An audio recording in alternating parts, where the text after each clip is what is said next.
Okay, so we're going to start with the supine hip extension. So you're just going to slowly roll down the Swiss ball, pushing through the heels, not lifting through the back. Common mistake, people tend to lift through the back. So lifting the toes off the floor to make it a bit easier to push through the heels. Squeeze through the glutes, so squeeze the bottom together, belly button back towards the floor, and then you're going to breathe out as you sit down towards your feet, and then push up, squeezing through the glutes, belly button back towards the floor, and down. Now with this one, a mistake that you obviously want to try and avoid is not to bring the knees over the toes. Okay, they've got to stay over the ankle, and not to roll the ball too much, so you're just rolling up and down. Okay, so you can roll the ball slightly as you move down, and then squeeze up. And then as you come to finish, just roll up the ball into a sitting position. And you want to perform that 2 to 3 times, and you're going to do 12 to 15 reps for each set. Okay, with this one you're going to be doing a Russian twist. You've got to make sure that the Swiss ball is pulled in towards your hamstrings with your feet. Okay, so don't just let them flop. Pull it in towards the hamstrings with the feet. Lower abdominals are pulled back towards the floor. Arms out to the side with the palms facing up. And you're just going to roll to the side as far as you can with the lower abdominals activated. And then back to the middle. And then roll to the side. And back to the middle. Okay, and you're going to do that 10 to 12 times each side, and you're going to perform 2 to 3 sets of those, but just make sure that you're only going as far as core activation. Okay, the next one is a 4-point tummy vacuum. So you're starting off in the 4-point position, hands below shoulders and knees below hips.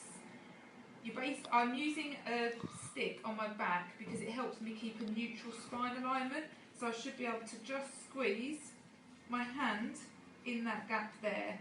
Okay, so it also helps me keep my head in neutral, and you want to create a little groove between the shoulder blades, a little V for the pole to sit in. So instead of being rounded, you just want to dip the shoulder blades slightly. Okay, so to start with, you're going to take a deep belly breath in and expand the belly button towards the floor. So breathe in, and then exhale all the air out, lifting the lower abdominals up towards the spine, but without rounding the back when doing it. And you're going to hold that for 10 seconds, sucking the lower abdominals up, and then you're going to relax for 10 seconds. And then same again, deep belly breath in, and then exhale, hold those lower abdominals up whilst keeping the spine in neutral. So you want to do that 10 times, holding for 10 seconds, and again you can perform that 1 to 2 times. Okay, the next exercise, you'll need a blood pressure cuff for this one. You can get those off of eBay, just so it's got a dial on there and a pump. You'll want the blood pressure cuff to sit behind your belly button, okay? So you're going to lie back onto it.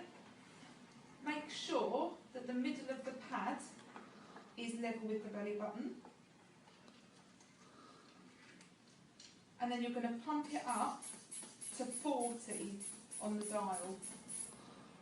You'll want to close the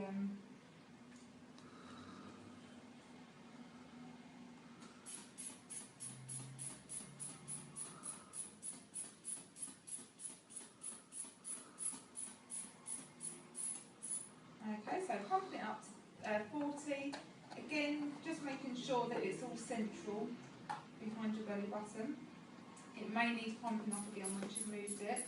Then I want you to keep an eye on the dial, hands on the lower abdominals, take a deep belly breath in, so make the belly big, and then exhale all the air out, belly button back towards the floor, okay, and you're tilting the pelvis back onto the blood pressure cuff to take it up to 70 on the dial. You want to hold that there, contracting these lower abdominal muscles at 70, and you're going to hold that for 10 seconds, and then relax, and then you're going to repeat that again. So you're going to relax for 10 seconds, and then take a deep belly breath in again, and then exhale all the air out, tilting the pelvis back onto the cuff again, holding at 70 for 10 seconds, and then relax again for 10 seconds. You're going to repeat that 10 times, and you can do 1 to 2 sets of that. So stretch for your quads and your hip flexors, starting in the sprinter's pose on your knees. You're going to come up into this position. You want your back foot resting up on the Swiss ball. If you don't have a Swiss ball at home, you can use the couch or a chair. Anything that helps to fix that foot in position. Okay, you're going to make sure that pelvis is level, it's tucking under, it's not sticking your bum up behind you. You're going to squeeze your glutes and gently lean forward from the hips first. In that position, you'll feel a stretch down the front of your thigh, up into your belly. You want to hold that for over 30 seconds. Repeating on the other side.